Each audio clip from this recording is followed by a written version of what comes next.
ప్రియమైన సహోదరి సహోదరులారా, మీకు శుభవార్త. 2025 సంవత్సరంలో మొత్తం 365 అంశాలను మీతో పంచుకోబోతున్నాము. జనవరి 1వ తేదీ నుండి ప్రతిరోజు ఒక అంశము మరియు దానికి సంబంధించిన వాక్యమును పంచుకుంటాము.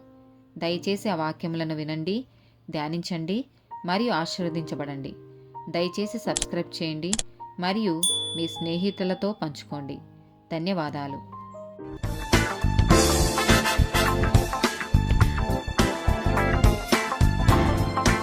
ప్రియమైన సహోదరి సహోదరులారా, 96th డే టాపిక్ విభాగాలు.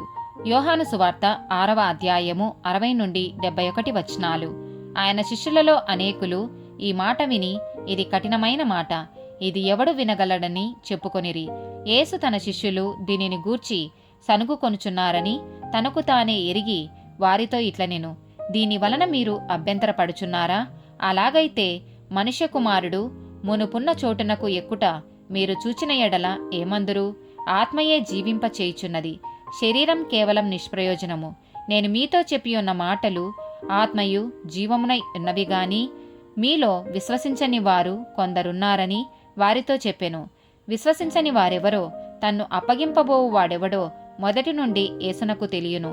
మరియు ఆయన తండ్రి చేత వానికి కృప అనుగ్రహింపబడకుంటే ఎవడునూ నా యొద్దకు రాలేడని ఈ హేతువును బట్టి మీతో చెప్పితినెను.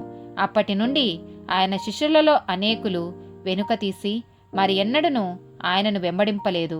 కాబట్టి యేసు, మీరు కూడా వెళ్ళిపోవలెనని ఉన్నారా అని 12 మందిని అడుగగా, సీమోను పేతురు, ప్రభువా, ఎవని యొద్దకు వెళ్ళుదము?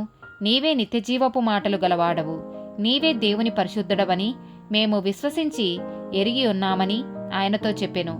అందుకు యేసు, నేను మిమ్మును 12 ఏర్పరచుకొనలేదా? మీలో ఒకడు సాతాను అని వారితో చెప్పెను. సీమోను ఇస్కరియోతు కుమారుడైన యూదా 12 మందిలో ఒకడైయుండి ఆయన నప్పగింపబోవుచుండెను గనుక వాని గూర్చియే ఆయన ఈ మాట చెప్పెను. మొదటి కొరింథీయులకు రాసిన పత్రిక 4వ అధ్యాయము 6 నుండి 13 వచనాలు.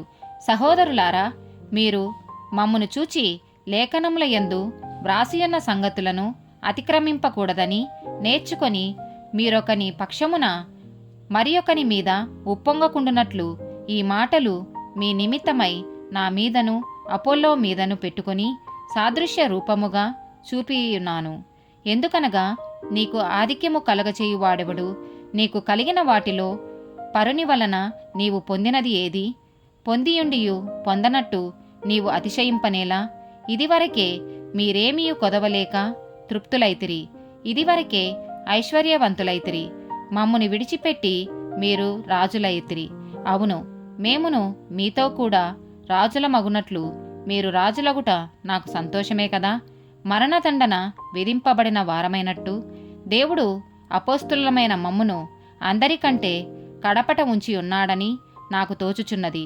మేము లోకమునకు, దేవదూతలకును మనుషులకును వేడుకగానున్నాము. మేము క్రీస్తు నిమిత్తము వెర్రివారము, మీరు క్రీస్తునందు బుద్ధిమంతులు. మేము బలహీనులము, మీరు బలవంతులు. మీరు గనులు, మేము గణహీనులము. ఈ గడియ వరకు ఆకలి దప్పులు గలవారము, దిగంబరులము, పిడిగుద్దులు తినుచున్నాము, నిలవరమైన నివాసము లేకయున్నాము, స్వహస్తములతో పనిచేసి కష్టపడుచున్నాము, నిందింపబడియు దీవించుచున్నాము, హింసింపబడియు ఓర్చుకొనుచున్నాము, దూషింపబడియు బతిమాలుకొనుచున్నాము. లోకమునకు మురికిగాను అందరికీ పెంటగాను ఇప్పటి వరకు ఎంచబడి ఉన్నాము. ఆమెన్.